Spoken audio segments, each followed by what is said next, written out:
So I'd like to give a life update for myself, my future self, and the general people who like to keep up with what I'm doing. So it's 2025, we're a quarter through the year, into the second quarter. And I want to just reflect on my successes, my failures, and where I'm at right now in business. One of the things that inspires me is recently when it was Ramadan, I was looking at some of my old content 2, 3 years ago, especially the time when my grandfather passed. I made a video on that. It's called "Who Do You Want to Be? How Do You Want to Be Remembered When You Pass Away?" So I went to go watch it because I found some content of my grandfather's, and I wanted to see what my thoughts were at the time. And I watched it, and I had a mix of emotions. One, I was quite like. Then I watched a lot of my old videos, and I was quite embarrassed by my vernacular and the way I was conducting my speech and the way I used to conduct myself. But also, I was very happy that I made the content because then I could look back and see how I thought, how I felt. My first ever YouTube video, if you go to my oldest YouTube video, How I View Life, my mindset's still the same.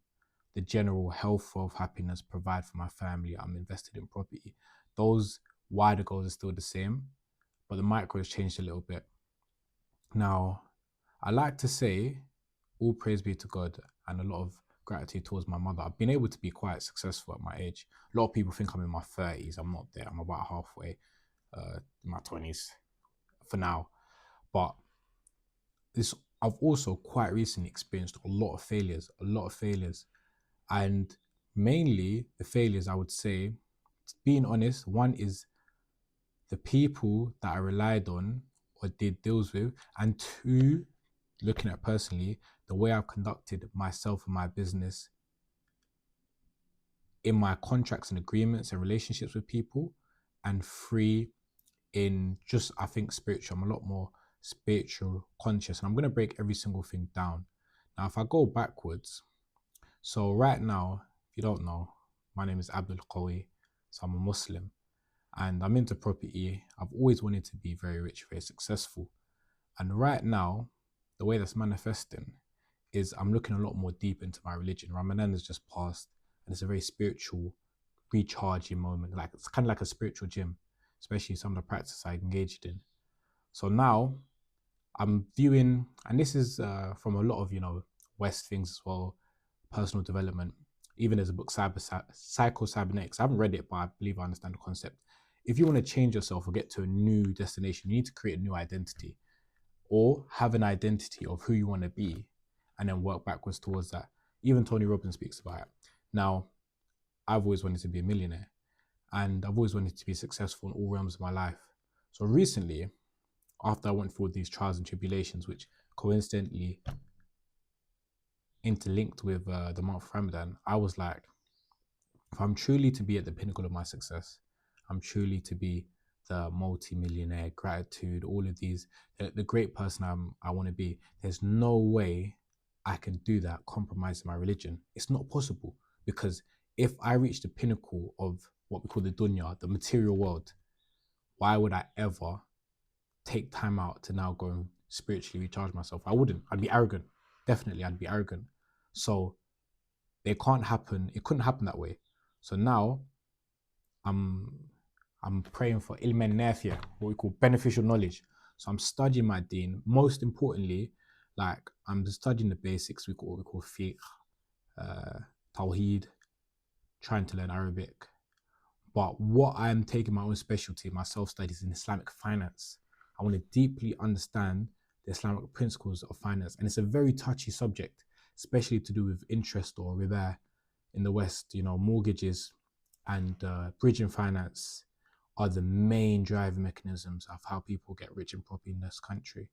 The main driving mechanism. So to come out and say these are forbidden or don't use them, very, very touchy subjects. Now, alhamdulillah, there are options. Actually, while I was in Ramadan, I connected with someone who's actually a director of one of the biggest Islamic finance companies. He actually prays at my mosque.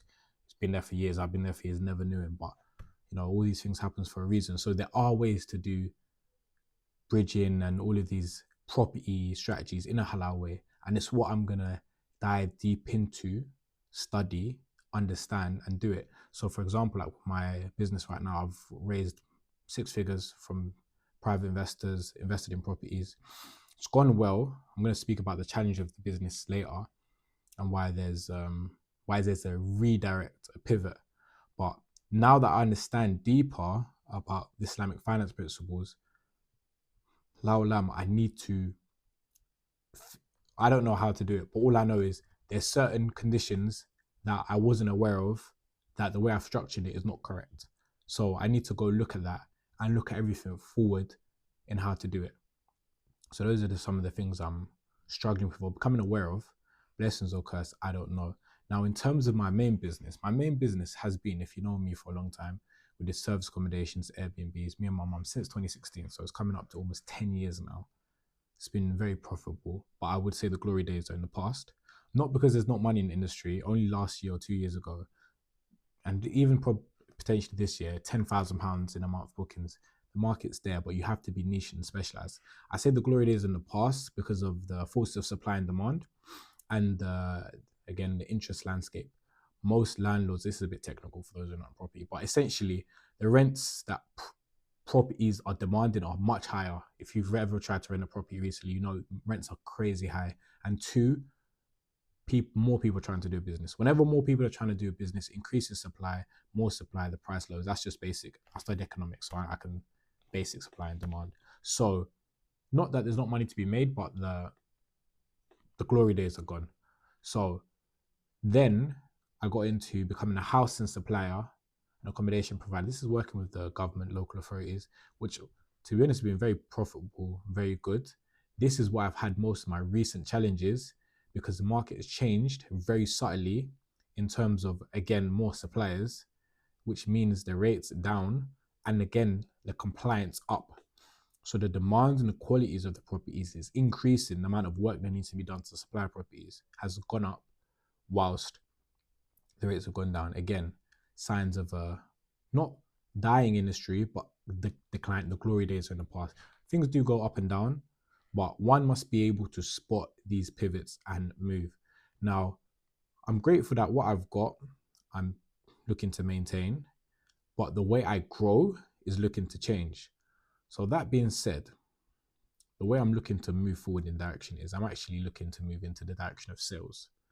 So those are the new things. I've decided that this quarter started from April, I would start sales, and this week I've put my efforts and my money and my time towards that. I've actually had a few opportunities. I've got about 20 opportunities on the table, 2 to 3 legitimate ones. I've met with my first vendor, met with my first investors, and we're looking at structuring a deal. And by the end of today, we'll see if there's something that could be done this week. These are quite motivated situations, so times of the essence. So those are new things, to be honest. I think nobody was more excited than my barber when I told him I'm into sales, because he's been cutting my hair for years. And he's always saying, "No, there's good money in rentals, but you got to get into sales. You got to get into sales." Like when I told him I started sales, he stopped cutting my hair and went, like, it was so excited for me. So that's essentially the situation. Now, again, back to the whole landscape. Deen, dunya, difficult concepts. Now, I feel like it's a bit of both. Now, getting more in contact with my deen, my religion, has allowed me to ilmen nafia, what we call seek beneficial knowledge. I'm studying more, learning more about the religion, I'm learning more about finance. Again, I've had troubles with my existing business models. I'm understanding more about how to structure partnership. I'm getting into sales. Now, I think, because one of the skills I have is being able to build relationships. And I think, okay, people have given me 10, 20, 30, 50. People want to give 100,000, but I don't have the confidence now for the future to put 100K into what's declining. That wouldn't be, or if I could, the rates I'd be offering would not be that attractive, but I don't want to be unattractive. So there's 2 things I'm looking at.